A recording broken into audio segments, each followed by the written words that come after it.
ቶተንሃም እጅግ አስደንጋጭ ሁኔታ ላይ ይገኛል። ያው ከፕሪሚየር ሊጉ ቢወርድ ምን ሊከሰት እንደሚችል አንዳንድ ነጥቦችን ልንገራችሁ። ታሪካዊ የሰሜን ለንደን ክለብ ቶተንሃም ሆትስፐር አስጊ ሁኔታ ላይ ይገኛል። ከወራጅ ቀጠናው በአንድ ነጥብ ብቻ ርቆ 16ኛ ላይ የተቀመጠው ስፐርስ ወደ ሻምፒዮንሺፑ ቢወርድ የሚከተሉት አስደንጋጭ ኪሳራዎች ይጠብቁታል። የገቢ ማሽቆልቆል፣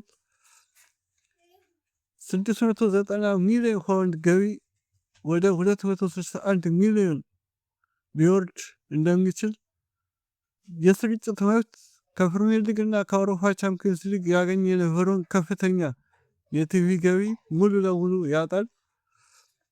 የቲቪ እና ቲኬት ገቢ በአውሮፓ ስድስተኛ ውድ የሆነው የቲኬት ዋጋው በሊጉ ደረጃ ዝቅጠት ምክንያት ይቀንሳል።